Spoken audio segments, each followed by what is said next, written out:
Fala pessoal, como é que vocês estão? Pois é, aqui hoje nós vamos fazer um podcast diferente, falando um pouco sobre precatórios, é isso, Marcão? Precatórios.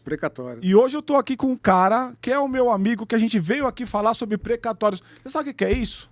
Você sabe o que é empreender com esse tema? Parece complexo, não parece? Eu tenho certeza que ao longo desse papo aqui, vocês vão ver as coisas ficando muito mais simples e muito mais claro. Pelo menos é isso que o Marcão promete pra nós. Vamos ver? Vamos ver se é verdade isso? Fala, Marcão. Isso aí, tudo prazer bem? ter você aqui, cara. Vamos bater esse prazer papo. é meu. Prazer é Vamos meu. falar sobre precatórios. Vamos. E eu Vamos queria, lá. cara, já começar assim, meio que a queima-roupa. Que bicho é esse, cara? O que são precatórios? Na verdade, todo mundo me pergunta isso, né, Wagner? Porque, por exemplo, eu não sou advogado. Aham. Caí nesse nicho tem mais ou menos uns 13 anos, vai para 14 anos agora. Aham. Para mim, eu sempre escutei falar de precatórios, como a maioria das pessoas sempre escutaram falar, né? Sempre foi um tema muito polêmico, porque envolve muito dinheiro. Muita dívida, muito dinheiro em jogo. Basicamente, pro leigo, o que é um precatório? Você, eu ou qualquer empresa executa um ente, o governo federal, estado ou município, e ganha a ação. Só que a União, o estado e o município, eles são as únicas entidades que não são obrigadas a pagar no ato, Aham. algo que você perdeu judicialmente. Então isso daí é orçamentado. Você ganhou, mas não levou, literalmente. Então você entra na fila, depende do ente. Tem fila, por exemplo, o estado de São Paulo vai para 18 anos, 18? a fila de pagamento. Caraca, na média. Eles vêm conseguindo liquidar bastante coisa, mas todo ano tem mais precatórios expedindo. Aham. O governo federal, agora recentemente, ele vinha pagando bonitinho desde o Sarney, desde o Bolsonaro com o Guedes, que aprovaram uma pedalada aí dos precatórios, Aham. também tá virando uma bola de neve e preocupante no mercado. Aham. Basi- Essa bola de neve é em termos de quantidade, de volume ou de tempo para pagamento? Você imagina, um Liquidação. precatório federal. Aham. Eu ganhei hoje. Ele vai ser orçamentado para o próximo ano. E era pago no próximo ano. Então o negócio era certinho, era um reloginho. Despertava muito interesse dos investidores. E tinha um valor de mercado. Aham. Com a última emenda constitucional, eles pedalaram, eles limitaram o orçamento. Então, por exemplo, eu tenho um precatório agora para receber ano que vem. Mas não é garantia que vai ter orçamento para me pagarem ano que vem. Então, virou meio que uma loteria. Desde 2022 até agora, mais de 60% do universo de precatórios federais não foram pagos ainda. Caraca. É um volume Então, de grana. Tem noção de volume de grana? Quanto é a gente tá absurdo, falando? absurdo. Aham. Em 22, o que levou a essa mudança de legislação, tinha mais ou menos 90 bi Caraca. para ser pago. Então, isso foi o estopim, né? Uhum. Não tinha orçamento, vai aprovar um orçamento extraordinário, um adicional. Não, vamos mudar a legislação. Então foi mais aprovado a toque de caixa e paga até o que der do orçamento e pedala o restante. Mas isso gerou um grande problema, né? Aham. Você imagina, todo mundo tem um parente ali que tem um precatório, um conhecido tal, que conta com aquele dinheiro, né? Sim. Então é uma loucura o que virou o mercado. No escritório, toda semana, cliente liga, Tem um volume reclamando. médio? Tem um ticket médio do precatório? Tô falando uma besteira muito grande aqui. Não, Qual que é em média tem. o tanto de grana? Em termos de volume financeiro, Ah. são as grandes ações, né? Ah. Teses tributárias, desapropriações.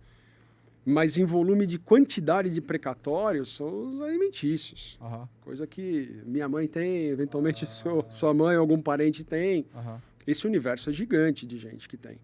Normalmente, entre uns 60, 70 mil até uns 300 mil por Caraca. precatório. Caraca. Então, é um volume alto de gente Grande, que tem. pode crer.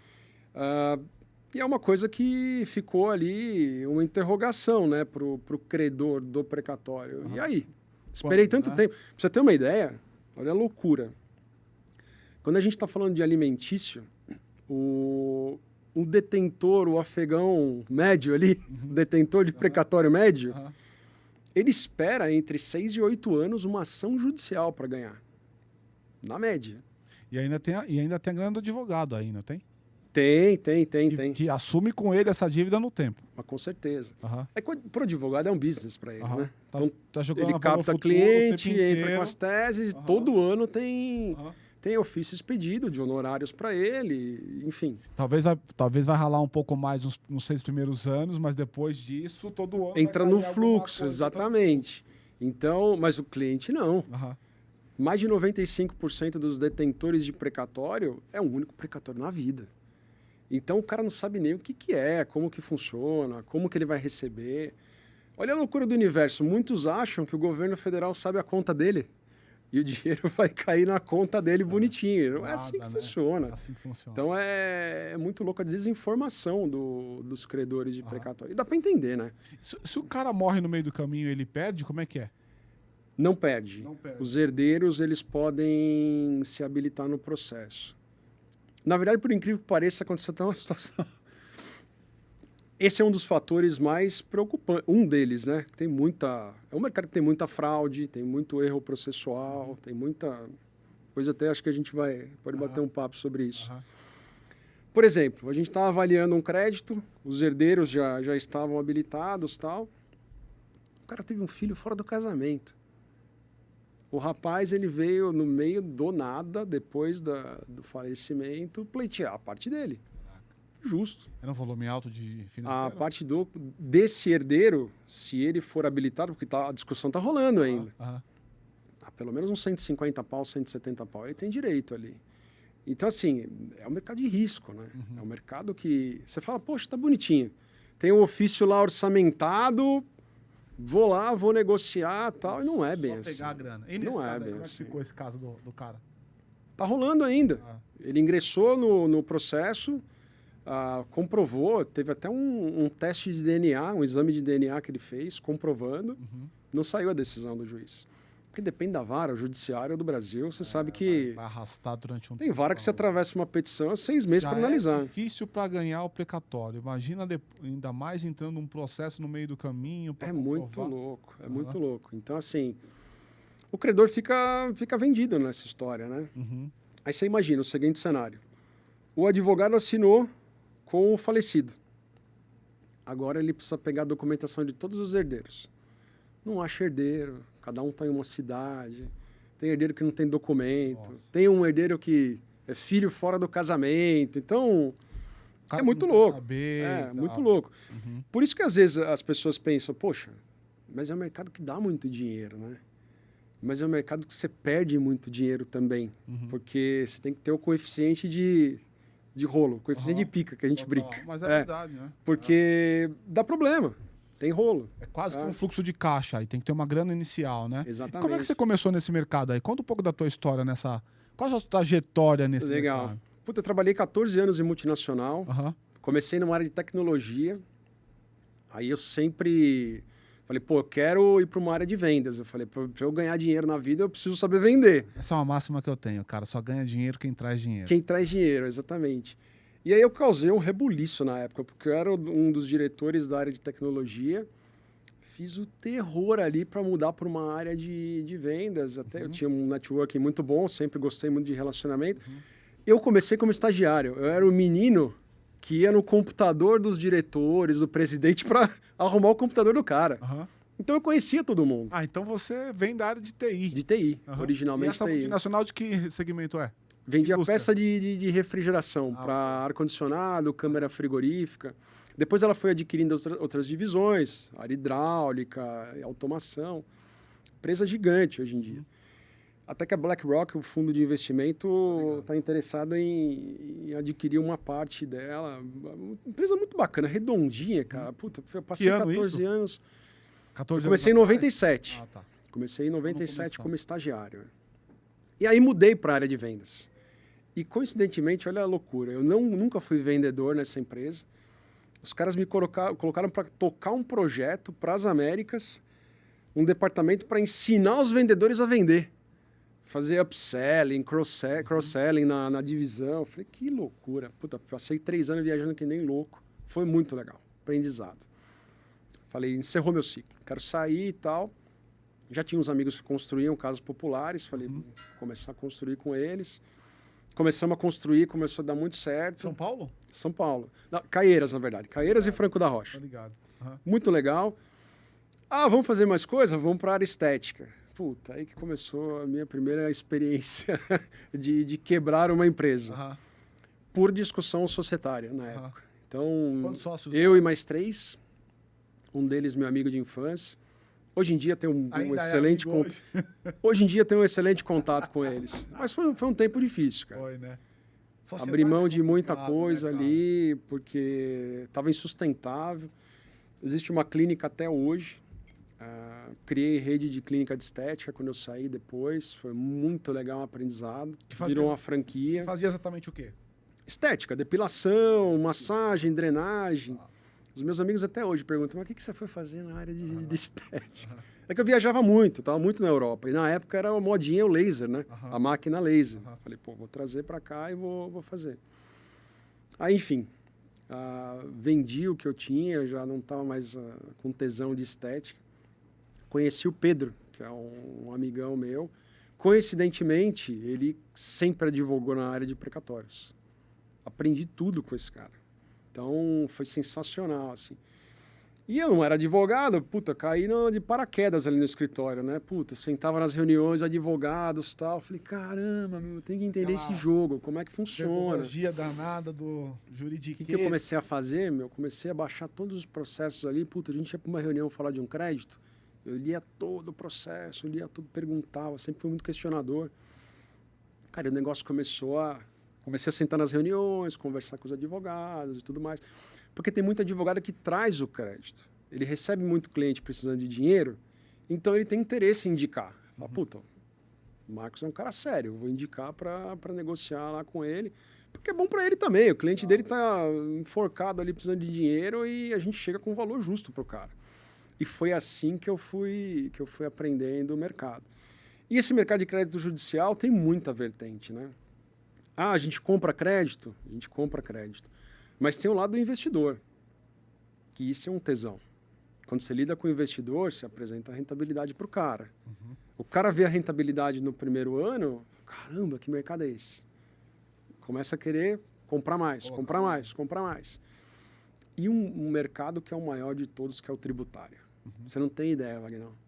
As empresas querendo comprar precatório para se aproveitar de alguma legislação, para se aproveitar de uma lei XPTO da Procuradoria, que agora é a bola da vez. Tem muito mercado tributário. Em qual medida eu estou comprando risco aí nessa brincadeira? Porque, ainda que eu entenda que existe um risco dessa operação, me parece que ele está remediado de alguma maneira, né? Porque já tá, quando você compra, você já tem alguma garantia que em algum momento no tempo isso vai acontecer, ou não? Quando a gente está falando de fundo de investimento, o que acontece? Tem uma carteira gigante. O fundo vai comprando. No final de um período, tem centenas, se não milhares de créditos no fundo. Você faz uma conta. Os que vão performar, arrebentam de performar. Mas tem os que vão dar errado. Seja por prazo ou algum problema no meio do caminho. Exemplo, geralmente tem o Conselho de Ética da OAB, ele recomenda que o advogado cobre o limite de 30% de honorários contratuais. O cara não junta o contrato de honorários no processo. Às vezes por desconhecimento e às vezes porque não quer juntar mesmo. Quando você vai descobrir, você reservou 30% de honorários para o cara, como o Conselho de Ética sugere. De repente o cara atravessa um contrato de 50% de honorários. Você não vai levantar esse crédito rápido. Tem uma discussão acontecendo no processo, entendeu? Aí o que você projetou para ter uma rentabilidade, puta, se barriga 1 ano, 2 anos... Já diminuiu a rentabilidade. Exatamente. E eventualmente você até perde dinheiro com esse Então a crédito. grande sacada é comprar o crédito certo, que não tem esse tipo de problema. Primeiro know-how é saber o que é bom e o que é ruim. É bom que é ruim.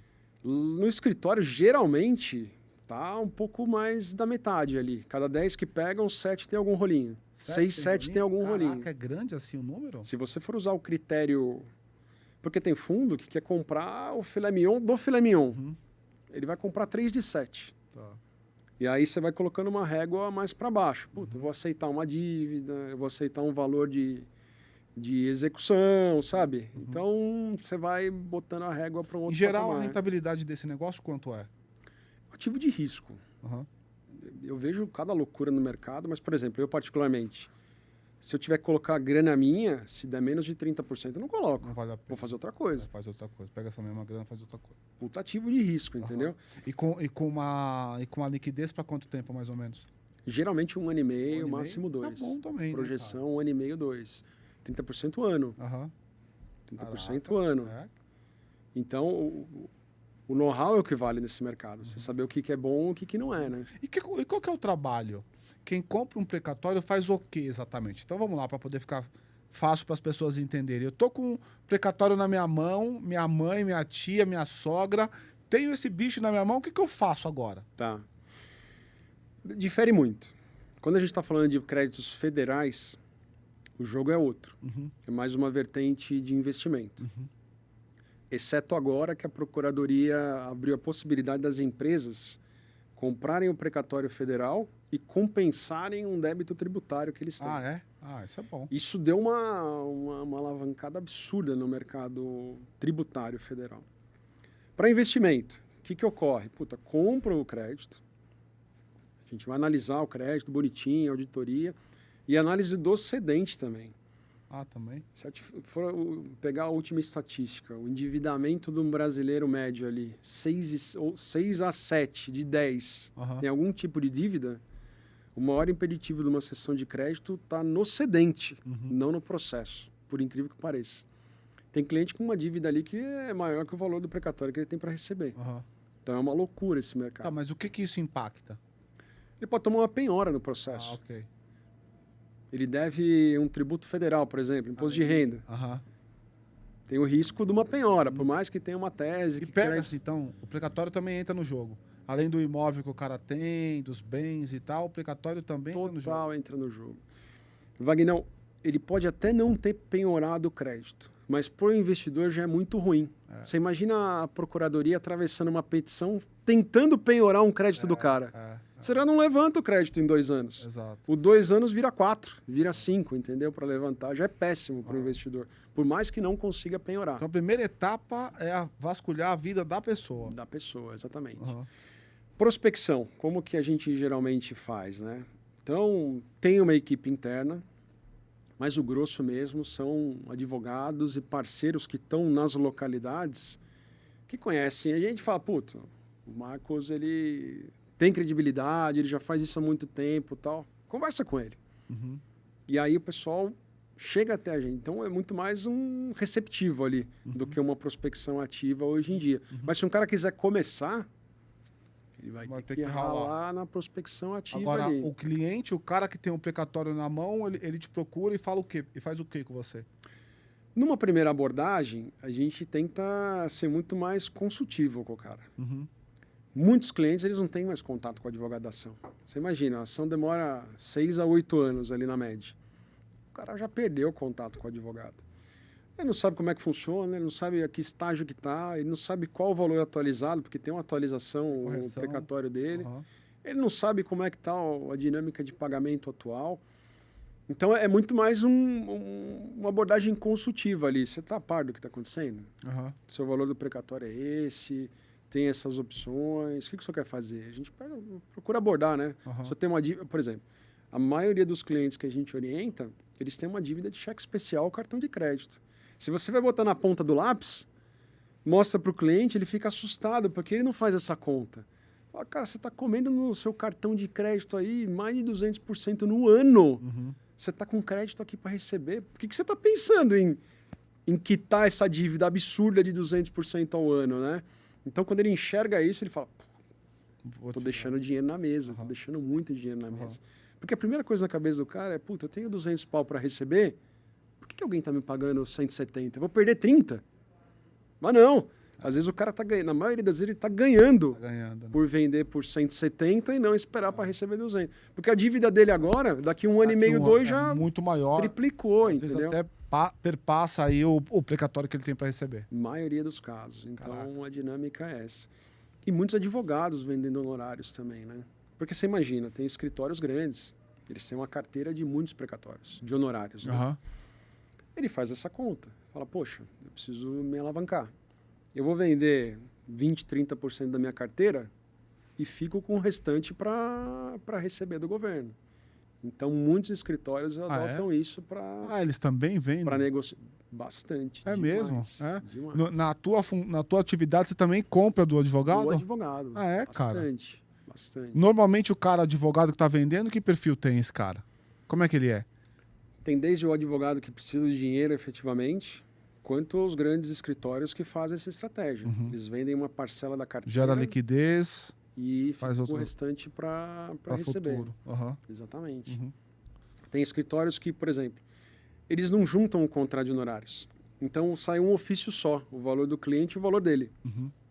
Quando ele sabe que o cliente tem algum problema, ele fala: o quê? Eu vou ficar nesse risco? Então, às vezes ele até convence o cliente a vender junto com ele. Agora, por que alguém compraria o honorário de um advogado que o cliente dele tem um risco gigantesco? Eventualmente está separado, né? O honorário do advogado. Ah, tá separado? Eventualmente, sim. Tem que estar escrito dessa maneira. Tem os dois cenários. Tá. Às vezes o risco vale a pena comprar também do advogado quando está junto. Quando tá junto. Então é uma análise de risco. Uhum. Às vezes tem cliente que não entrega a declaração de imposto de renda, né? Uhum. Você vai ver o risco do cara é muito baixo. Uhum. Então tem que analisar. É feita uma análise jurídica pesada ali. Uhum. Por isso que o pessoal pensa, pô, mas vou começar agora. Eu vejo muito isso. A gente, em 2015, lançou uma estrutura de franquia, né? Chamada franquia de precatórios. Ah, é? A gente começou a treinar os escritórios a prospectar, porque o dinheiro nunca faltou no nosso mercado. A gente precisava de gente trazendo os créditos. Falei, vamos ensinar essa galera. O que aconteceu? Puta, muitos escritórios achando que é fácil, né? O jogo ali. Ah, eu vou trazer, mas, pô, se mais da metade tem algum problema, você tem que captar 10 para fechar 3, 4 ali, né? Claro. Porque o jogo é outro. Uhum. Então é mais ou menos assim que funciona. Uhum. Mas é interessante. Uma coisa muito bacana na prospecção. Então a gente tem desde equipe interna, tem parceiros que a gente treina bastante também. Então tem Parceiros como? Escritórios parceiros. Ah, tá. Espalhados Brasil afora. Ele tem 2, 3 pessoas no escritório. A gente treina esse pessoal para conseguir abordar o cliente. Captação ativa. Para ter uma atitude consultiva, para passar informação para o cliente.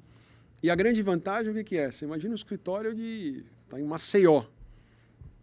Ele fala a língua do pessoal que tem precatório ali naquela região. Agora, como é que ele faz? Como é que ele pesca nesse aquário? Ele lê algum diário? Como é que é? Como é que ele sabe que o Wagner tem um precatório? Eu vou abordar o Wagner. Toda a informação é pública, né? Então, os processos são públicos, então, exceto assim um ou outro que corre em segredo de justiça ali. Mas é muito pouco. Ele pega por aí, informação nos tribunais, diário oficial, que também é publicado. Todo ano é divulgado no site da Câmara a lei orçamentária, onde vai prever o orçamento para pagar os créditos, né? Tem lá discriminado toda a informação dos precatórios também. Mas o que eles têm mais sucesso é, poxa, eu estou em Belo Horizonte, ele pesquisa no Google ali quais advogados que têm escritórios em Belo Horizonte. E ele vai falar com os advogados. Fala, ó, tem essa função, tal, eu vejo que você tem bastante cliente, tal. Tenho interesse em bater um papo com seus clientes, eventualmente tem um ou outro que precisa mais, então acaba sendo muito mais... É esse o caminho. Muito mais, hoje em dia é muito mais. E que tipo de medo tem o cara que é o detentor do precatório, não sei se é assim que vocês chamam? Sim. Que tipo de medo esse cara tem numa abordagem tua, por exemplo, de pessoas que fazem o que você está fazendo aí, comprando? Por exemplo, hoje em dia mudou muito, né? Com redes sociais e tal. Então a pessoa pode entrar lá e pode ver quem é o Marcos, por exemplo. Mas você imagina o seguinte, a Maria está no escritório em Porto Alegre ligando para um telefone, um cliente 8h30 da manhã, por telefone. O cliente recebe a ligação e fala, eu sou a Maria, tal, você tem um precatório. Eu tenho uma proposta para o senhor de 300 mil. O cliente fala, mas quem é você? Quem é Maria? Quem está me ligando 8h30 da manhã para me oferecer 300 mil? Então, de cara, isso causa uma estranheza do cliente, né? Por isso que esse tipo de abordagem não existe mais. Quem pratica isso dá um tiro no pé, né? Hoje em dia, a gente tem uma abordagem consultiva. Então, valores é a última coisa que a gente entra no mérito. Primeiro entende todo o processo. Exatamente. Tem cliente que não é o momento dele, entendeu?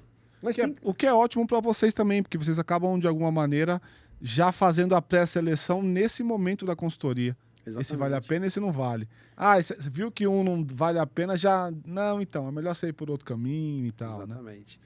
Hoje em dia é muito WhatsApp, né? Aham, WhatsApp o tempo inteiro com o cliente. aham, Então isso é muito bacana. E com redes sociais dá para você enviar um vídeo para o cliente, Aham. mandar áudios ali explicando os processos. aham. Então isso facilitou muito, automatizou muito o levar informação para o cliente.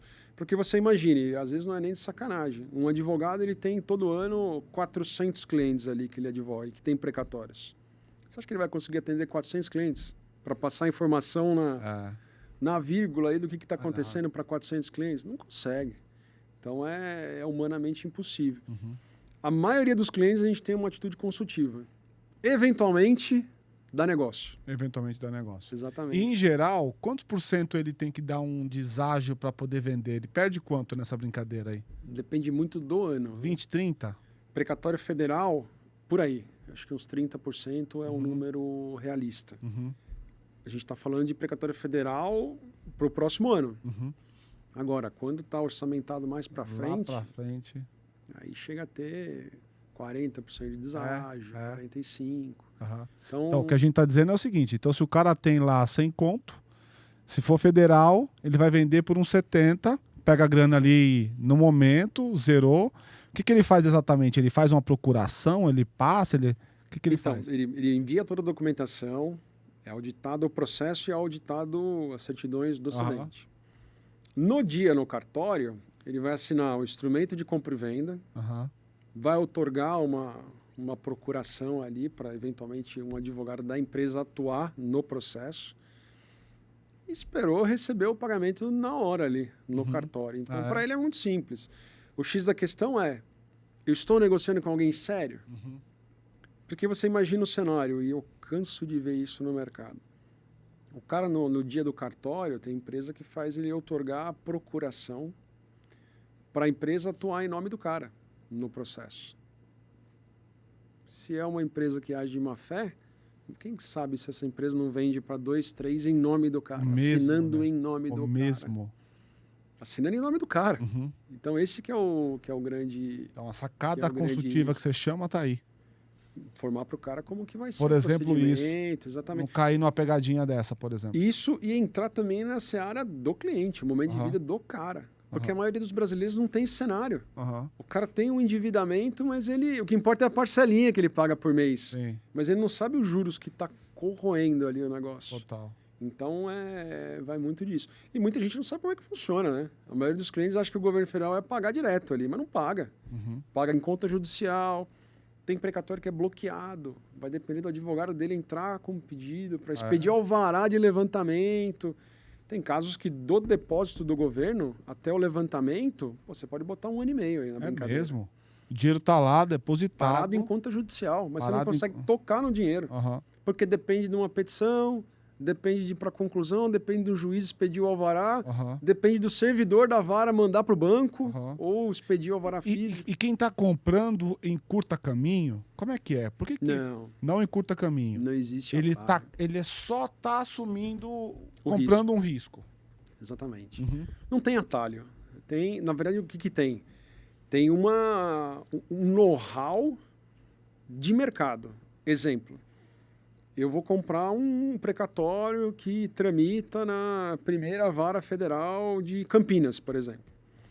Eu sei que o padrão de tempo dessa vara, alguém atravessa uma petição, vai para a conclusão em 2, 3 semanas, por exemplo. Tem uma decisão em menos de um mês.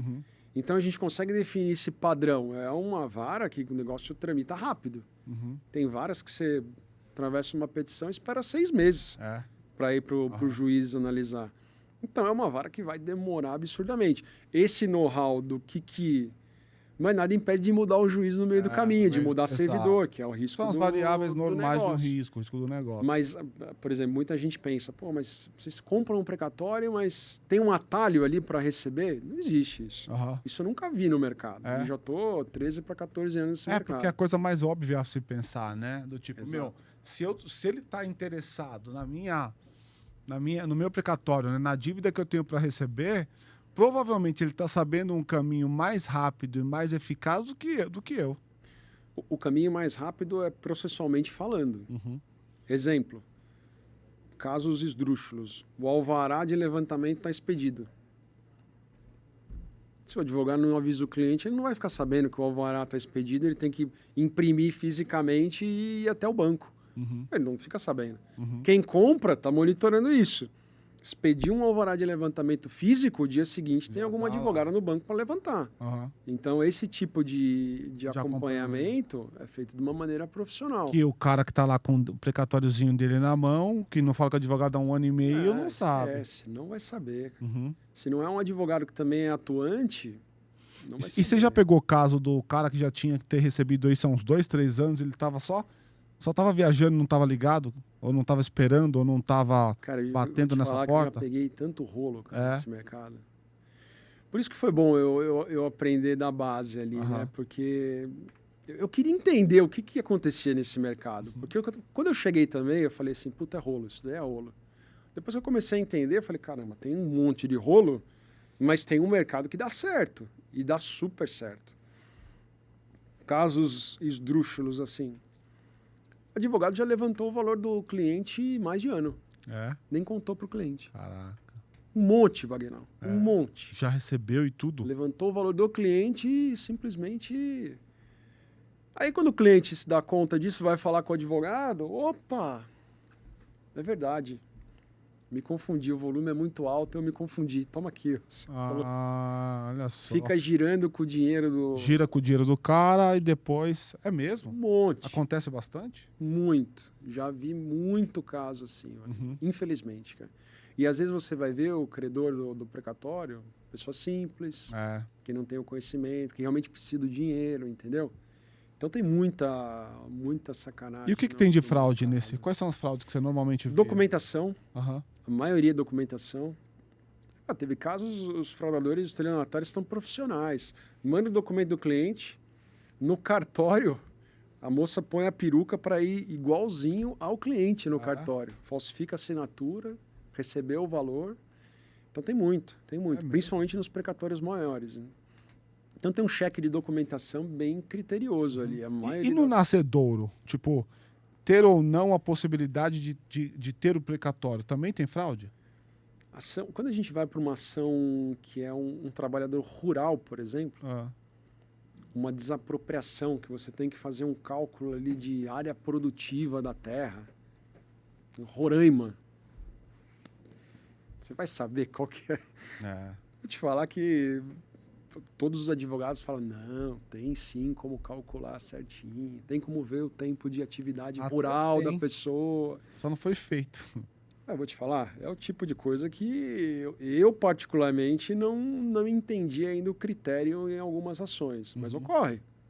O precatório é expedido e é pago pelo governo. Caraca. Agora, como que você vai comprovar a origem? Uma área produtiva. Eventualmente daria para criar 20 cabeças de gado aqui e tal, e desapropriou a área do... Caraca. Não tem como. É muito louco. A gente está falando de Brasil. É um universo gigante ali. Então, teses tributárias. A gente vê recentemente que uma decisão pode acarretar um volume de precatório gigante. E esse é um processo que o digital, a transformação digital já alcançou? Ou ainda é aquela coisa muito cartório ainda, muito rudimentar, de estar lá, de carimbo, de caneta? Isso vem melhorando, né? Recentemente os juízes estão aceitando, por exemplo, assinatura digital nos instrumentos. E é o passo .0.01, Exatamente. Né? Nada, né? A guinada veio quando eles começaram a digitalizar os processos. Você imagina uns anos atrás, físico. Então, exato. Processo em papel. Não, se você parar para pensar, até o processo hoje de tabelião é um processo, mano, o que é? De 100 anos atrás, talvez? Né? Você tem que ir lá, o cara pega uma pasta, ele carimba, o cara tá lá fisicamente, ele abre um negócio, abre a gaveta, vai no... aquele monte de coisa, pega a tua pastinha. Cara, louco. É muito antigo. É muito louco. Você pega, por exemplo, coisas mais modernas como tokenização, que vai resolver isso de uma hora para outra, sem sair de casa. Mas ainda é um sistema... Blockchain. Pois é. Ainda é um sistema burocrático, né, que a gente chama. E meio feudal o negócio. Feudal, né? Total. Hoje ainda é feudal. Ainda é. Porque você imagina o cenário. Legal. Tem o token, você tem o seu certificado digital, isso é aprovado por uma certificadora, bacana. Só que, se você quiser usar isso num instrumento de cessão, por exemplo, você tem que usar a plataforma do cartório, o e-notariado, Então. para fazer uma escritura pública online. Você não pode simplesmente assinar com o seu token, que tem uma certificadora ali para... Que tem alguém atestando veracidade, etc. Tem umas coisas ali que ainda são muito conservadoras, né? O sistema de cartório no Brasil ainda tem muita força. E esse processo dos precatórios estão todos assim ainda. Tem duas maneiras de você fazer, ou por escritura pública ou instrumento particular. A grande maioria vai por instrumento particular. Por causa de custo. Escritura pública tem custo. Os créditos maiores, você vai para uma... Tudo escritura pública. Tudo por escritura pública. Porque aí o tabelião, ele tem fé pública. Então, ele, por lei, ele tem o direito de garantir que tudo que está ali no contrato foi cumprido, as partes sabem de tudo, entendeu? Principalmente quando uma cliente tem uma baixa instrução. Você até tenta que um parente esteja junto, tal, mas nesse cenário a gente faz por escritura pública. Pensando em estatística, existe algum gênero que tem mais ou menos precatório ou é mais ou menos metade-metade? Segue mais ou menos a linha da população? Eu acho assim, mais de 50 anos, com certeza a maioria. Mais de 50 anos, a maioria. Mais de 50 anos, a maioria, o maior universo. Quando você está falando de, por exemplo, estadual São Paulo, a maioria são servidores que entraram com ação há muito tempo e estão na fila. Muitos morreram. Porque já era previsto, né? Você imagina, se demora 8 anos para ganhar uma ação, mais 18 para receber do Estado, muito tempo. O cara morreu. Os herdeiros que vão receber, se receber. Por que tem o se receber? Porque, por exemplo, o que o Estado começou a fazer? Você tem mais de 60 anos, você recebe prioridade por idade. Até um limite de salário. Se eu não me engano, são 60 salários, por aí. O cara tem um precatório de 500, ele recebeu, vamos supor, 60 mil agora. Tem um saldo para ele receber. Fica saldo? Só que ele voltou para a fila. Volta para a fila? Aí ele morreu. Se ele recebeu a prioridade por idade, pelo menos já recebeu 60. E ele volta para a fila em qual lugar? Segue o fluxo da fila? Atrás. First in, first out. Porque aí vai seguir o... Não, ele continua com a ordem cronológica dele, só que continua segue o fluxo original. de pagamento. Entendi. Que tem um atraso Deu uma acelerada para pegar os 60 salários, aí você pega o saldo e volta para a fila. O credor que morre antes de receber os 60. Os herdeiros dele se habilitam, não tem 60 anos. Então eles continuam esperando todo... Não, esses estão ferrados ainda, porque eles são novos. Eventualmente são bem novos, 30, 40 anos e tal. É muito louco. Então, assim, é triste pro credor de precatório. Agora, por outro lado, ele tem bastante opção. Na verdade, assim, minha visão, né? O que é muito surreal é o nível de educação do brasileiro. Porque muitos têm um endividamento muito alto, mas ninguém para fazer conta. O cara não para fazer conta. Fala, pô, mas pra que eu tô gastando uma fortuna aqui de juros e eu tenho um recebível que vale? Por que eu tô nessa ilusão de eu nunca recebo meu precatório? Mas peraí, você tá sendo comido aqui por juros, entendeu? No seu dia a dia.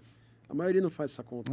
Não faz e às vezes ele não faz porque ele tem uma sensação de que esse dinheiro grande que ele tem para receber, grande em relação a ele, grande e pequeno é relativo, né? Tô falando relacionado à pessoa que o detentor, né? O que tem a posse. Agora, às vezes ele faz por isso e ele quer ter só uma sensação de que tem essa grana, que é a grana da velhice dele e tal, né? Deve ter isso também, né? Tem alguns que querem deixar para os netos. Tem alguns até que falam, não, isso é poupança para os meus netos. Tal. Só que a gente vê tanta coisa no mercado que não é garantia que os netos dele vão receber. Né? Exemplo, óbvio que a grande maioria do universo de advogados são corretos. Mas você pega esse pequeno universo que levanta o valor do dinheiro e não avisa... Aí é fogo, né, cara? Não. Imagina o cara, não, vou deixar para os meus netos. O advogado já está usando o dinheiro dele. É muito louco. Muito louco. O que acarretaria para um caso desse? Existe a possibilidade do cara não pagar? Aí vai virar coisa policial. Vira o quê? Judicial já é. Wagner, a maioria das vezes quando o cliente descobre, ele ele devolve o dinheiro. Devolve. A maioria. Porque isso implica em representação na OAB. Exato, então, exatamente. Então, os casos que eu já presenciei, e muitos, não foram poucos, a partir do momento que o cliente comunica ao advogado, ele... Já coloca. 5 dias ali. E coloca no dinheiro, coloca no valor nominal lá de trás. Exatamente. Exato, não tem nada de correção. Nada de correção, Não. Uhum. A maioria pega o extrato e fala, olha, eu levantei tanto, mas o 4 cara não está anos mostrando atrás, que levantou tanto um ano atrás, entendeu? Que tem uma correção. Mas, pelo menos, devolve o dinheiro pro cliente, entendeu? E tem aquele universo que é estelionatário, como em qualquer ramo, né? Como qualquer ramo. Aí não Cara, é agora, precatório. Como é que você transforma um tema desse, que é um tema complexo, né? Que ele tem uma linguagem complexa em alguma coisa fácil para a internet? Porque esse é o lema hoje, né? Exatamente. Você está na internet, tá labutando aí nas redes sociais, trazendo esse tema. O que você tem feito para trazer isso de uma maneira mais leve, mais inteligível para as pessoas? Porque assim, eu não sou advogado. Então, no escritório, no dia a dia, quando eu converso com advogados, com clientes, eu procuro falar a linguagem dos caras, entendeu? Não dá para eu ficar falando juridiquês. Exato. O cliente não quer saber de juridiquês. Ele não entende. Não entende. Não entende. Então, assim, eu procuro passar um know-how que eu tenho de mercado, que você não pode ser muito raso também, você tem que entrar a fundo em alguns itens, mas falar com os clientes, porque, por exemplo, eu me surpreendi. Muita gente, tem 3 grandes nichos que me procuram hoje em dia. Os clientes, que são os detentores do precatório, advogados, que querem entender como é que funciona, porque muitos não conhecem uma pessoa que compra, uma empresa que compra, gostam dos vídeos e falam, pô, bacana, quero entender como é que funciona e tal. E muita gente querendo aprender a entrar nesse mercado. Para poder Que é uma coisa comprar também. Que é um tesão, eu adoro Que fazer você não isso. imaginava que ia acontecer. Não imaginava. E como é que você está? Em qual equação entre as 3 coisas aí? Eu diria que está muito equilibrado hoje em dia. 30, 30, 30? Está muito equilibrado. Porque assim, eu gosto muito de atuar com os clientes direto. Advogado, óbvio. Sempre atuei. Mas o tesão mesmo é, por exemplo, o cara aprender, cara. Eu me vejo lá atrás, entendeu? Né? Eu tive a oportunidade de aprender tudo que eu sei hoje com um baita advogado, né? E é um tesão. Quando o cara começa a entender o jogo, o cara fala... Esse cara, normalmente quem é esse cara? Que perfil tem? Cara comercial. Tá numa empresa... Tem de tudo. Tem desde bacharel, o cara tá cursando um direito da vida e fala, não quero advogar. Eu gosto de pessoas, eu gosto de área comercial. Como tem um cara ali que tá, puta, já tentei de tudo, dei cabeçada, sempre ouvi falar de precatório, mas não tem ninguém que eu confio ali para me ensinar, entendeu? Aí o cara fala, porra, eu quero aprender contigo, né? Você vê que louco, eu tô fazendo um curso de leilão. Eu falei, porra, eu sempre escutei falar de leilão, eu falei, meu, que roubada. Meu pai sempre falou, cara, foge de leilão, você nunca vai tirar o cara do imóvel. Aí eu fiquei conhecendo através de um contato, o cara é o jurídico do Pablo Marçal, Tasso. Aí ele começou, vou fazer uma mentoria exclusiva e tal. Eu falei, cara, eu quero estar com esse cara. O cara arrematou uma Ferrari e deu certo. Eu falei, eu quero estar com esse cara e estou fazendo o curso com esse cara. E aí? Magnão, você estreita, você afunila o seu conhecimento, você pula 10 etapas em 3 semanas. Porque você demoraria 2 anos para aprender, o cara já sabe como que é o jogo. Ele vai te ensinar. É a mesma coisa que eu vejo com o precatório, porque os caras sentam na mesa, começam a entender como é que funciona, e falam, caramba, mas o jogo é dessa forma e tal. Mas sempre mostrando os perrengues, porque o pessoal se deslumbra. Eu vou... Um exemplo. Vê só os números, né? Fica encantado com os números de alguma maneira. O cara maneira. apresenta um precatório de 1 milhão. Geralmente, o mercado paga de 1 a 3% de comissão. O cara apresentou um precatório de 1 milhão, a gente comprou, ele bota 30 pau no bolso. Então o cara deslumbra. Imagina um cara que está saindo do mercado que... às vezes o cara não ganhou 30 pau no semestre, no ano. O cara tem a oportunidade de trazer um crédito e dar o primeiro negócio ali, para botar 30 conto no bolso. O cara deslumbra. Então é botar o pé do cara... Por isso que no começo eu travo, para o cara não deslumbrar. Falo, cara, traz crédito até 200 mil, assim. É o que eu tenho interesse. Porque eu sei que se ele fechar um grande, ele vai botar uma grana no bolso, ele deslumbra e ele mas o que perde ele a faz? pegada. Ele traz para você? Traz. Ele vira um pastinha teu, Vira o... um captador. Ele vira um pastinho executivo. Porque né? o cara tem que ter um know-how fudido, diferenciado. Aham. Porque a gente faz um treinamento sério ali no cara. Ele já filtra muita coisa. Uhum. Então evita vir muita coisa ruim, né, pra gente analisar. Então ele é um cara que, pô, ele vai passar informação, ele consegue sentar com o cliente, ele consegue explicar, ele consegue fazer uma análise da vida do cliente. Tem muito cliente que dá abertura. Ele senta com o cara, ele desenha, fala, ó, seu financiamento imobiliário, você pegou com taxa tal, você tá tomando na cabeça tanto aqui e tal. Você vai ficar, sua perspectiva de receber o precatório ainda é 1 ano e meio, 2. Você vai ter fôlego para segurar a bronca 1 ano e meio, 2? Olha de juros. Olha, o cara tem um tratamento diferencial ali. Isso que eu bato muito na tecla, porque não dá para ser o pastinha, né? Não dá. O pastinha era de anos atrás. Hoje em dia você morre no meio do caminho. Então isso é muito legal. E para você é bom, né, cara? Porque tem aí um caminho novo para dar aula, para dar curso, para fazer coisas não só pro cara que quer vender, mas pro cara que quer entrar no mercado também, né? Eu sempre gostei disso, cara. Eu sempre gostei disso. E tem o lado dos investidores também, né? Porque é muito louco. Eu, uma época, tentei investir na bolsa. Não é para mim. Uhum. Mas, na época, eu era atendido por um rapaz da XP, muito bom, muito competente. Mas, coincidência ou não, sempre me indicava as roubadas, né? Uhum. Mas o que dava certo, eu já falava para 2, 3 brothers ali e falava, cara, o negócio tá dando certo e tal. Aí você chama muita gente, né? Rapaz, a pessoa compra um precatório. Primeiro ano ele conseguiu a rentabilidade, segundo ano você não tem ideia, Wagner. Ele já indica para 10, 20, 30, aí vem todo mundo perguntando, puta, Marcão, como é que funciona, como que é o negócio e tal.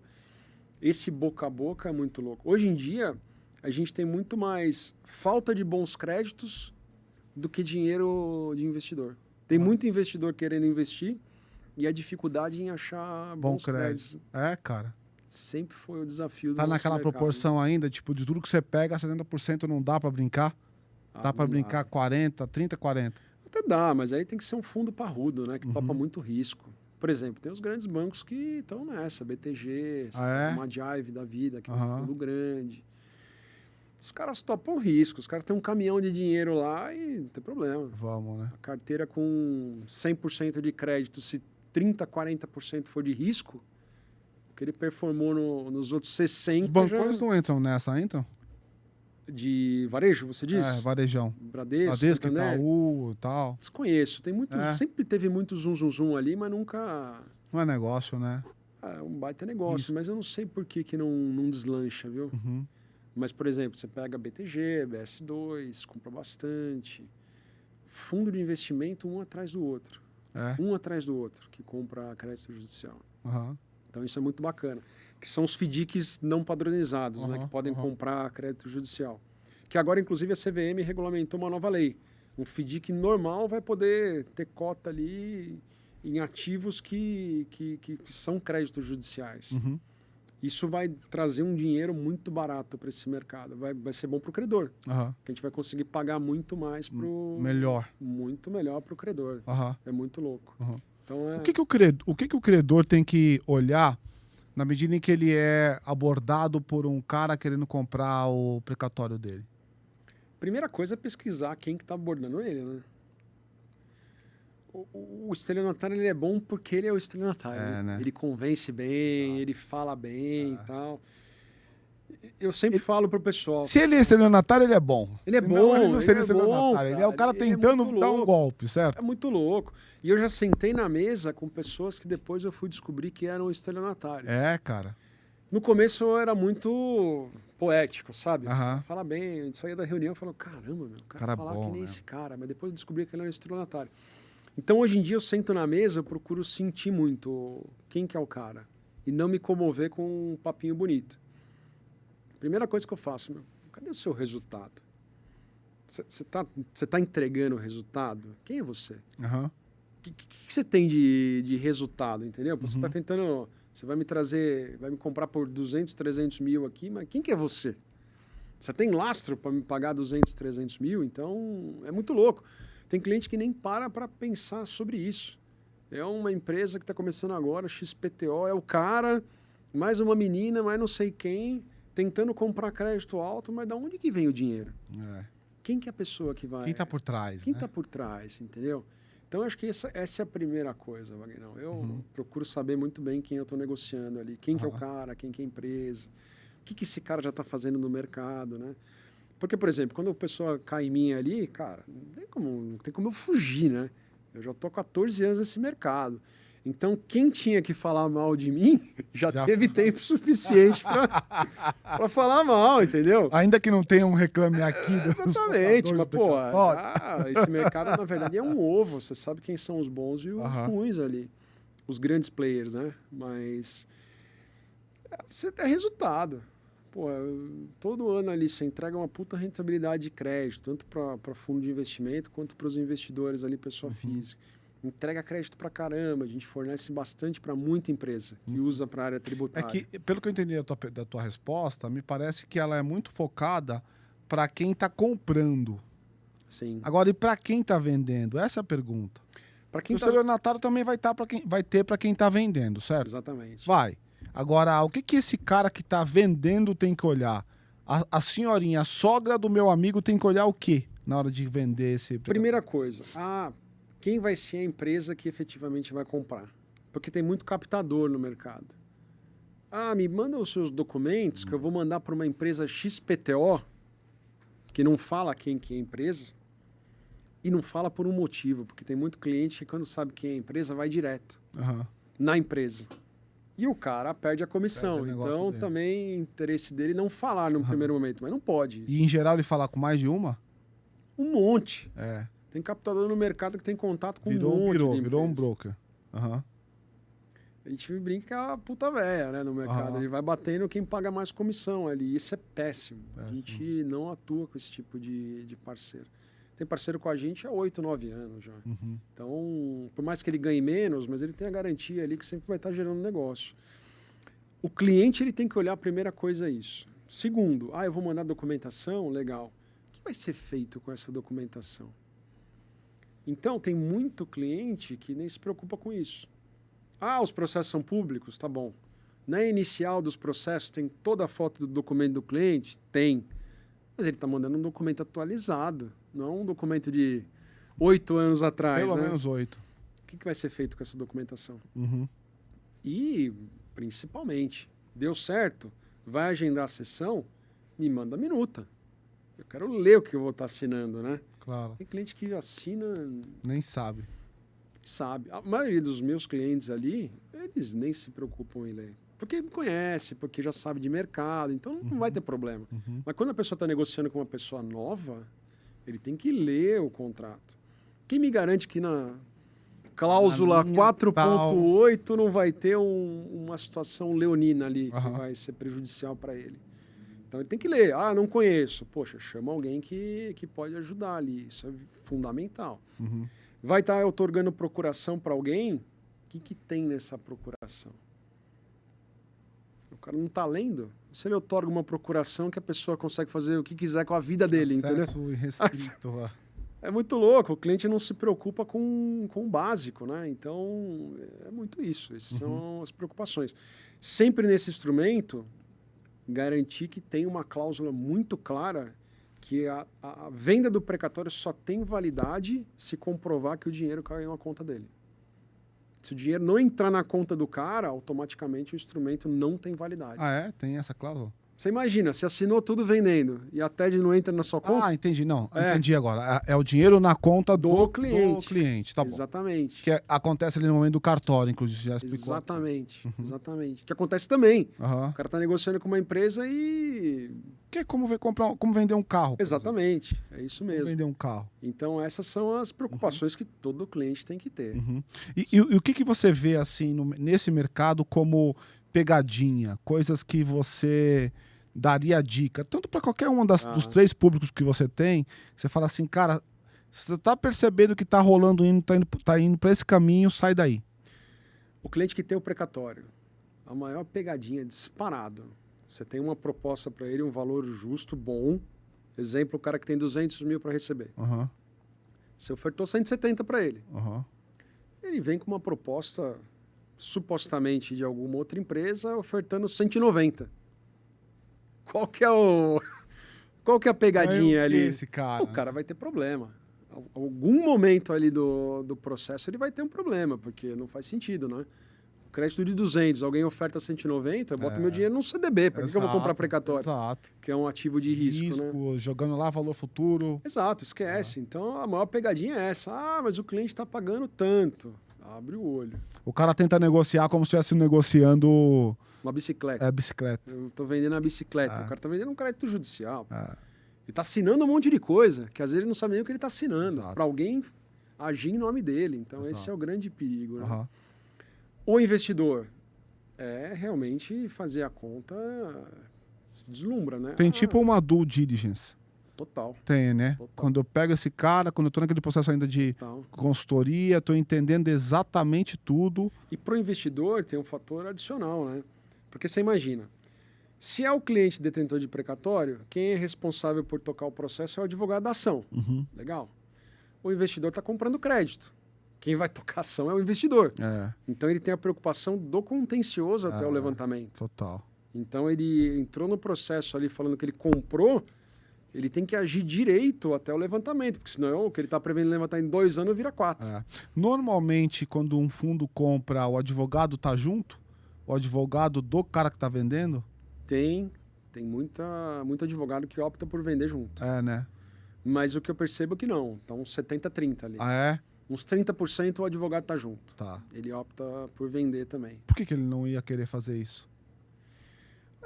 Assim como o cliente, o advogado também tem um momento dele de vida, né? Uhum. Tem advogado que simplesmente já entrou no giro anual dele. Pra Bom, ele, melhor esperar. tá bom. Melhor esperar. Ok, já está na conta dele. Já tá entendeu? na conta. Mas o cara que está se enforcando tem algum problema. Ou ele acha que ele vai ter um problema no processo. Porque você imagina o seguinte cenário: ele não juntou o contrato de honorários no processo. Uhum. O cliente dele vendeu, e aí? E O dele agora? está junto. É. Então, às vezes, ele fica temeroso ali. Fala, puta, deixa eu resolver logo. Uma coisa que já está torta. Uhum. Eu vou resolver aqui, já vou vender também. Coloco uma grana no bolso. Tem muito isso também. Uhum. Uhum. E a parte do cara que quer entrar no mercado é não se iludir, né?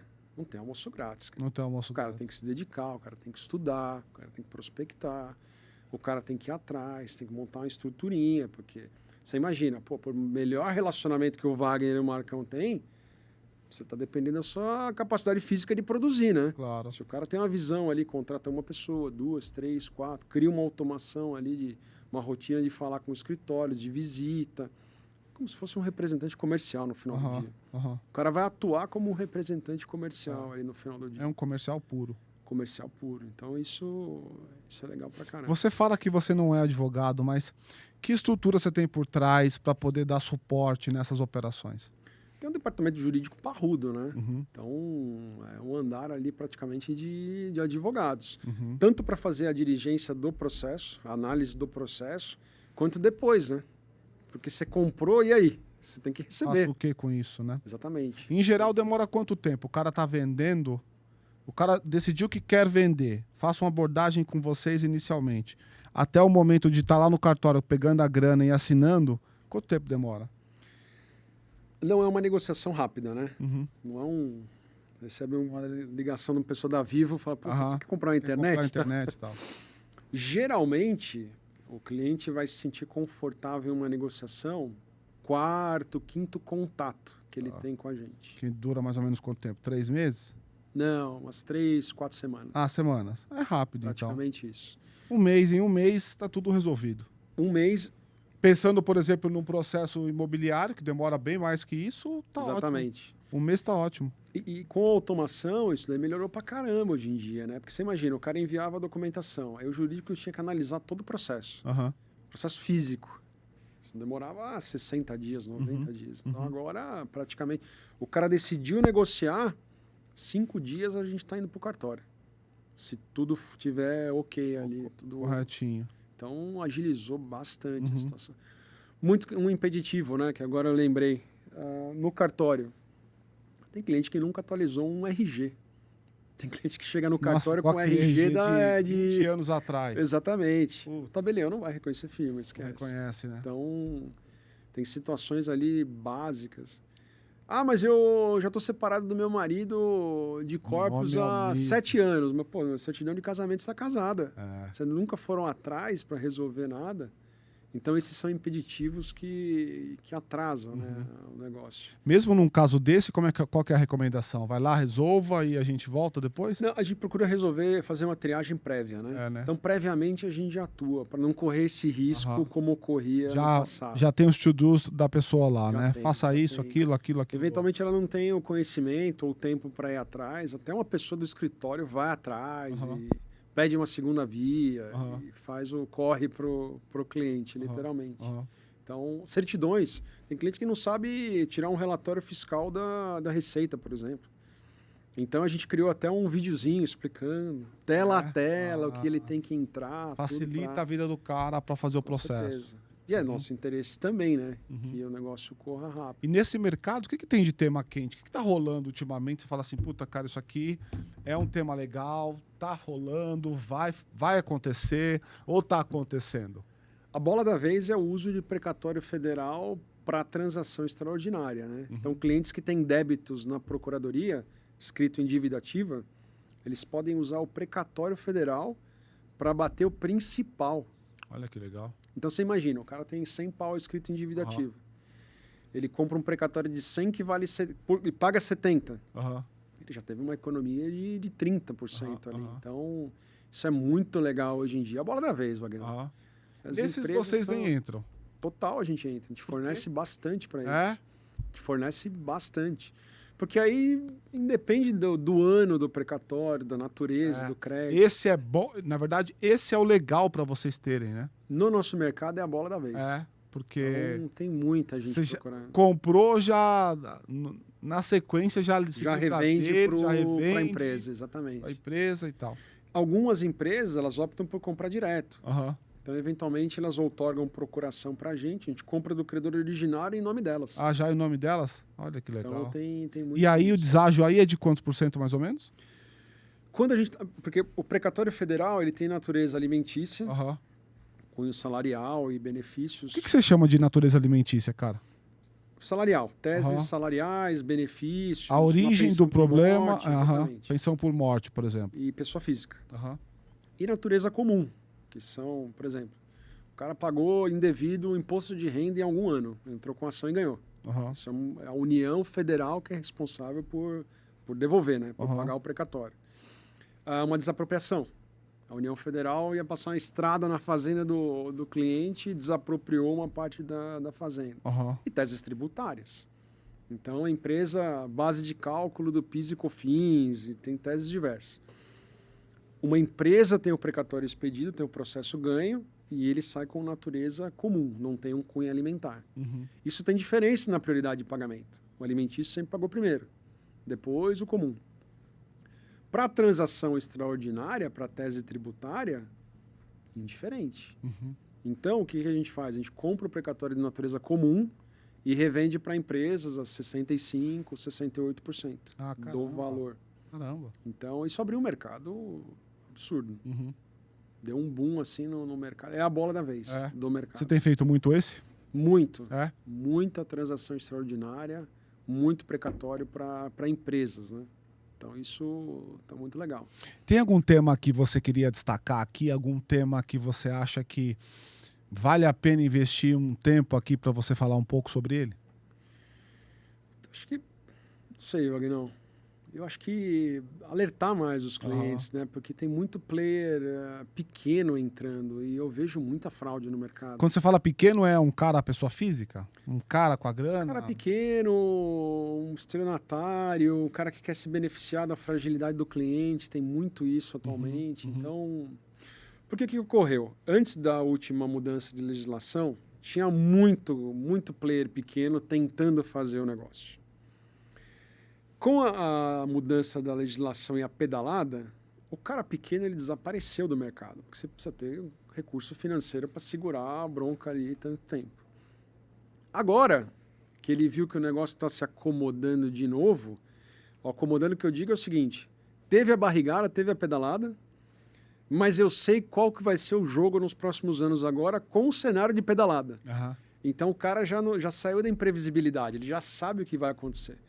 Os caras estão voltando no mercado. Aí você vê essas coisas, história da carochinha, né? Não, o cliente estava negociando por 50, parece um doido não sei da onde oferecendo 75.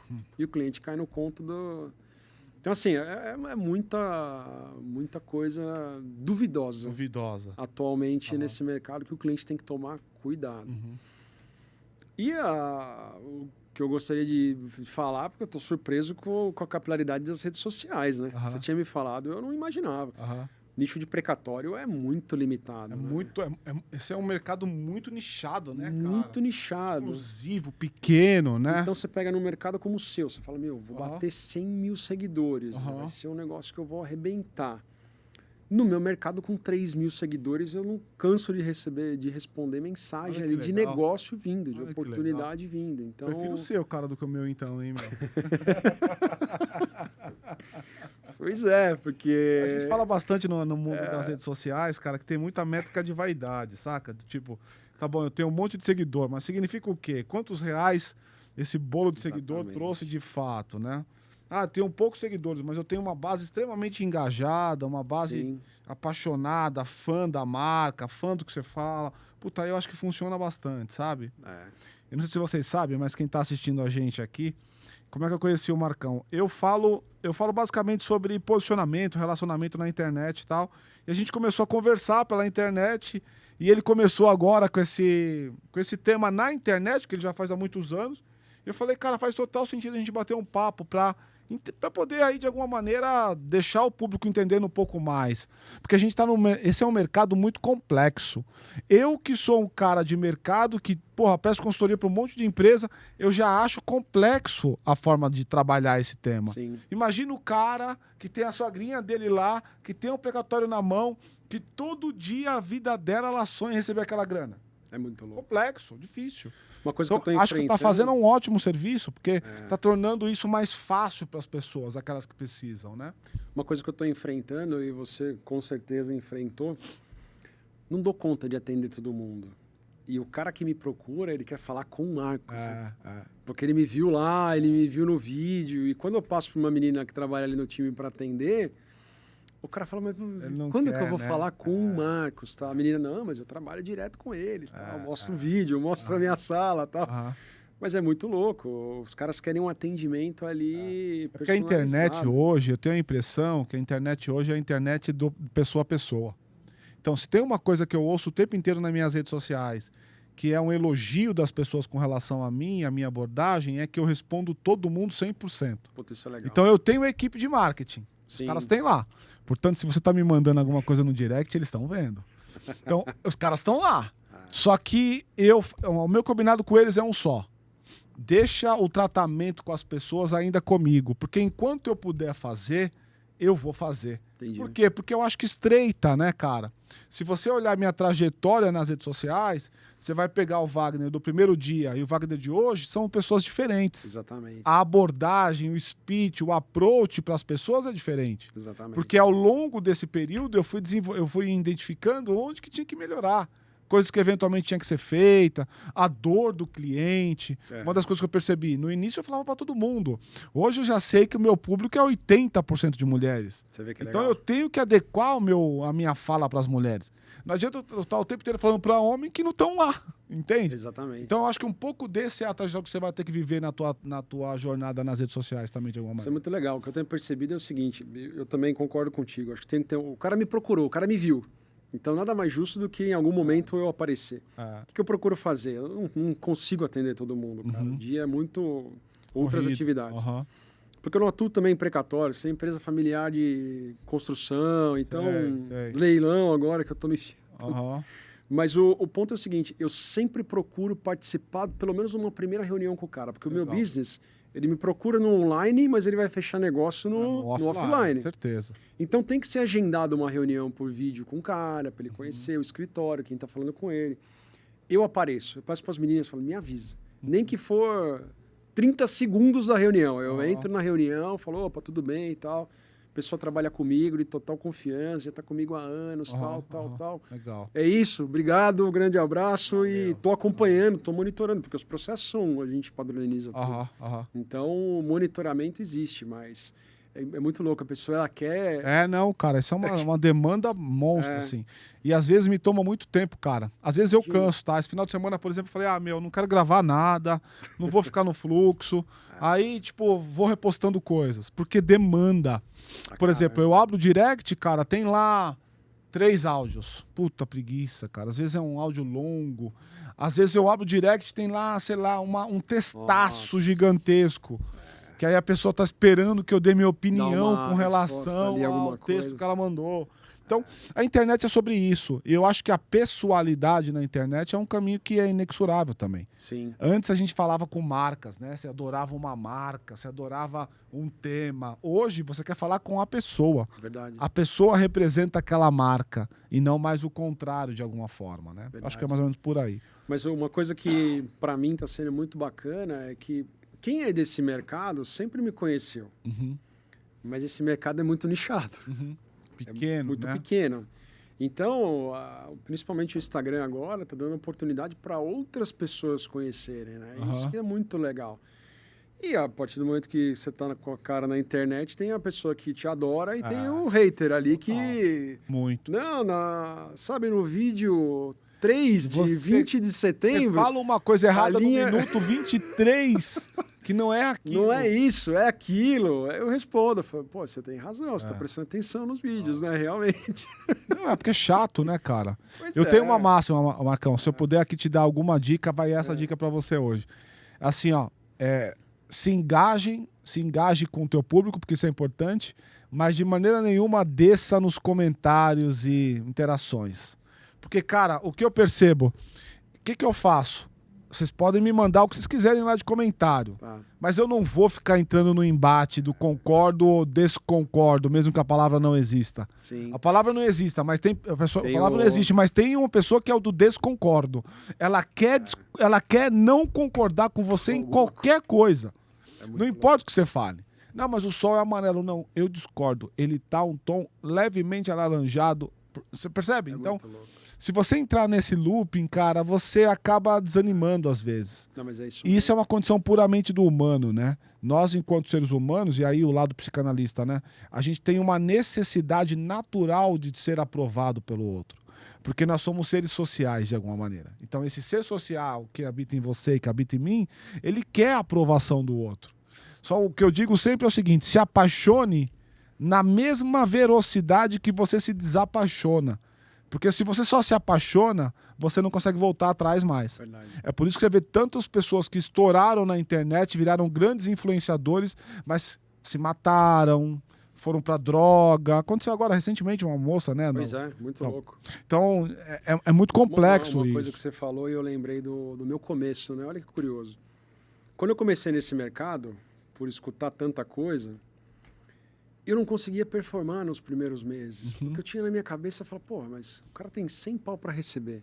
Eu tô comprando o crédito dele por 70, tô lesando esse cara. Coitado do cara, né? Eu tinha isso na minha cabeça. E aí, puta, eu me afastei um pouco, fiquei uns dias, fui até viajar pro interior e tal. Eu falei, cara, que mentalidade é essa, né? Porque é muito louco. Porque, por exemplo, eu comecei a pensar, falar assim, se eu tô nesse mercado, eu tenho algum propósito. E o meu propósito nesse mercado, o que é? Eu não vou comprar de todo cliente, mas eu vou comprar daquele nicho de cliente que o dinheiro vai fazer falta para ele naquele dia. E esse é o meu propósito nesse mercado. Então, sempre, desde o início, a gente sempre jogou aberto com todo cliente. E tem cliente que a gente fala, cara, no seu caso, não é recomendável que você venda. Espera. Mas no seu caso... Eu não sei Vende como você não agora. pensou em fazer isso, porque você está se enforcando aí com as suas dívidas, né? Então, a partir do momento que eu descobri esse meu propósito ali nesse mercado, cara, que tesão, meu. A maioria dos clientes, você vai no cartório, porque no começo eu ia muito em cartório para conhecer os clientes e tal. Satisfação do cara saindo com dinheiro no cartório, Nossa. cara. O cara que quer comprar um carro, o cara que quer fazer um puxadinho para a família, vai fazer uma cirurgia, vai usar o dinheiro para viajar, vai pagar a faculdade de um filho. Cara, isso daí não tem preço, Wagner. Isso não tem preço, cara. A partir do momento que eu comecei a perceber isso, eu falei, porra, eu tô no caminho certo. Como em qualquer nicho. E o curioso é o seguinte, até os advogados, que no começo eram relutantes, como assim? Trabalhei 8 anos na ação e você está querendo vir comprar parte do meu cliente? Hoje em dia, a gente joga com total transparência, como sempre a gente jogou no mercado, que o cara fala, pô, não tem problema, pode comprar parte do meu cliente ali. Tanto é que eu vou num evento de advogados previdenciários, né? Nos próximos dias. E eu sou recebido lá, pô, como uma pessoa normal ali, que trabalha com o mercado de crédito judicial. E eles enxergam como uma opção, um contato dentro do mercado financeiro, que é onde eu estou posicionado, e é uma opção confiável para eles também indicarem clientes. E não tem nada de ilícito, né, cara? É do teu momento. Se você pode esperar para poder receber 100%, espere. Exatamente. Aquela grana vai fazer falta naquele momento para você, naquele dia, não espera, vende, tá tudo certo. Por incrível que pareça, o brasileiro encontra... Essa é uma solução que o brasileiro encontrou para tudo. Quem é que não sabe que existe isso para vale alimentação, para vale refeição, cara? Pois é. O cara vai lá na banquinha ali, você tá na Faria Lima. Quantas vezes eu na Faria Lima via uma fila na banca de jornal? Aí eu ficava assim, o que é essa fila na banca de jornal? Aí eu descobria que o povo parava lá para vender o vale refeição. Que coisa. Então o cara tinha uma maquininha lá, passava o vale-refeição, sei lá, 400 conto, o cara vendia por 320, sei lá. E o cara pegava a grana 320 na mão. Então é do jogo. Teve uma... Logo quando eu comecei, né, no Instagram, uma senhora me mandou mensagem, aquilo me marcou, né? Ela falou assim, vocês são daquele pessoal que engana velhinhos. Eu falei, pô, olha a crença da pessoa, né? Ela era uma velhinha? Ela era uma senhora, não sei se tem precatório ou não, mas... Aí eu fui até checar a informação, porque para mim estava muito claro, né? Porque tem esse mito também, você engana velhinho. Mas pera lá, a maioria dos detentores de precatório não são velhinhos. Os caras são bem instruídos, bem informados, os caras estão endividados. A porcentagem de velhinhos que tem precatórios, acima de 65, 70 anos... Não é grande. 5% chutando alto ali. Então, assim, é muito surreal a crença da pessoa, né? Primeiro que ninguém está enganando o velhinho, ninguém está enganando ninguém. E muito menos que só tem precatório quem é velhinho, que é a maior mentira do universo. Né? Tem algumas crenças nesse mercado que porque também me parece... Aí você vai entrar numa outra seara, uma seara política, sabe? Total. O capitalismo, não. Você é um capitalista, porque tá com dinheiro, aí quer pisotear naquele que não tem o capital e que precisa. Aí é uma outra conversa chata, né? E é muito louco, né? Porque, por exemplo, a cultura do brasileiro, né?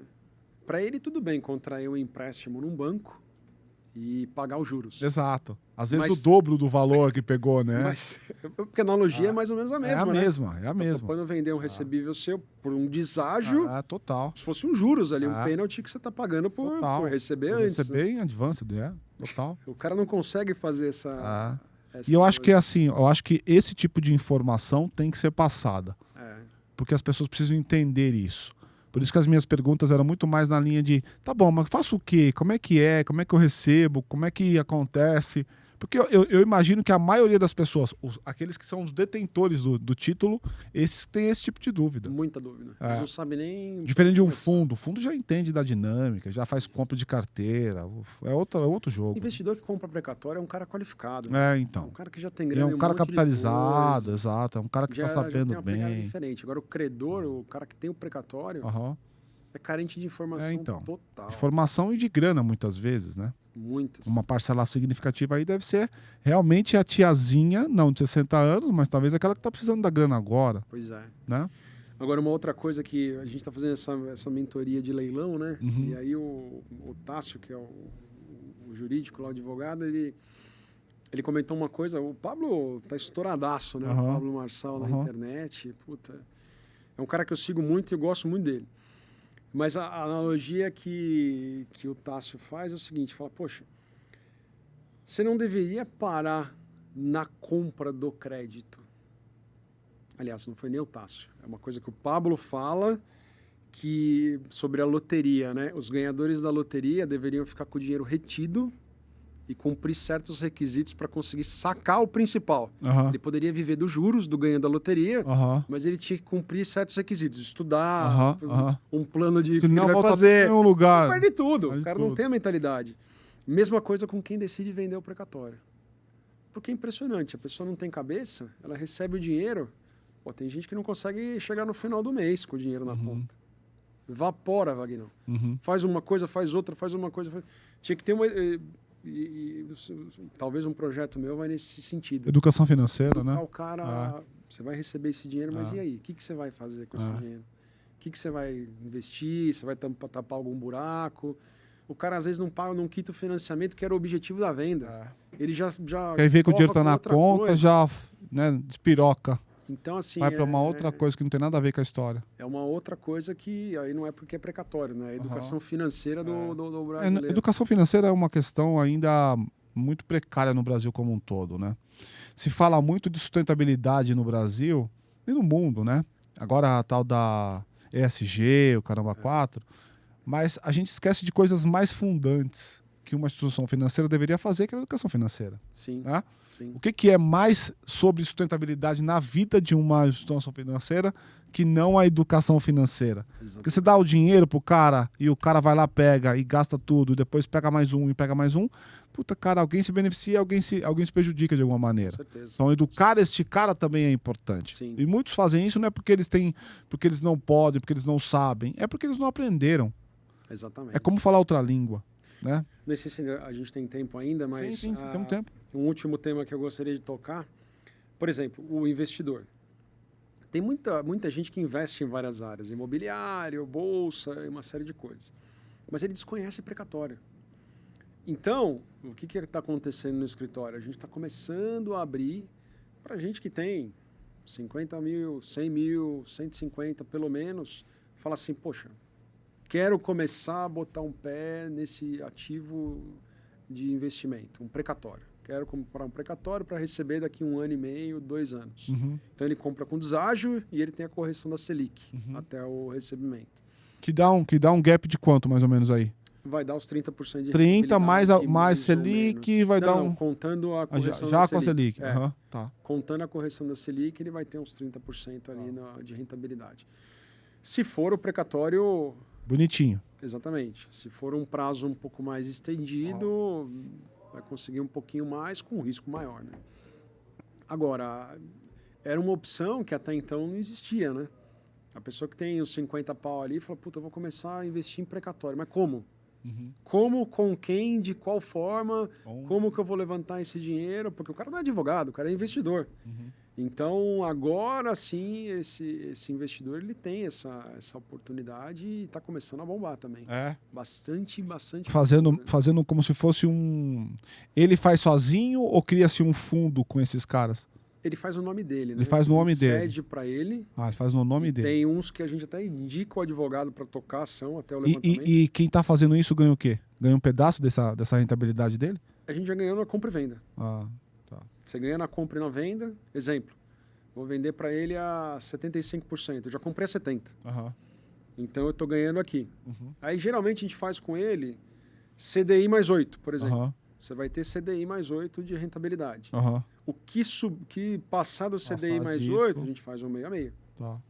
Você fica com uma parte, a gente fica com uma parte, porque a gente entregou uma rentabilidade maior. Que no final das contas ele vai ganhar aqueles 30 lá que a gente falou. Vai ficar muito atrativo. Que é bom pra ele. caramba, né, cara? Bom pra caramba. É um cara que está acostumado a investir em bolsa, investir no imobiliário. Então não é um cara que vai precisar do dinheiro para comer mês que vem, né? Aham. Porque ele sabe que vai demorar 1 ano e meio, 2 ali para Esse é ele um público receber. potencial monstro pra você também, hein, cara. Absurdo. É um absurdo. E vem crescendo Hoje cada você não vez tá mais. olhando pra ele nas redes sociais, tá? Nunca olhei, mas é o que vem me procurando. O que você tá gerando de conteúdo é mais pro cara que tem o título, né? Exatamente. Pelo que eu acompanho você Exatamente. lá. Porque, na verdade, eu não sou uma instituição financeira, né? Eu não posso vender investimento, Aham, mas eu posso vender a cessão de crédito aham, do precatório. aham. Então, isso é uma coisa que eu posso vender e o cara faz a projeção da rentabilidade que Mas ele você vai pode ter. ensiná-lo também. Ainda que você não Exatamente. venda, você pode ensiná-lo o que olhar, o que fazer, como fazer. Exatamente. Pode ser um outro caminho de rentabilidade para você Também. no teu modelo de negócio, né? Também é muito legal. Eu acho sim. E isso vem crescendo. Bom, Marcão, acho que era isso. Eu acho que a gente acabou passando por todos os temas. Tem algum tema que você queira ainda trazer, queira falar, queira dar um destaque final? Acho que é isso. Acho que seria legal você olhar para aquela câmera e falar com o teu público de alguma maneira, para esses caras, olhando para você, entenderem alguma coisa que você queira deixar de recado aí. Tá, mas acho que é isso. Agradeço, Wagner. Muito, muito bacana. Obrigado. Para você que acompanhou até agora e me segue nas redes sociais, é um prazer. Recebo inúmeras mensagens, procuro responder todas. O pessoal do time também responde bastante coisa, eu participo de muitas reuniões e estou aberto. Você, detentor de precatório, você parceiro que quer atuar na área, tenho um enorme prazer em ensiná-lo.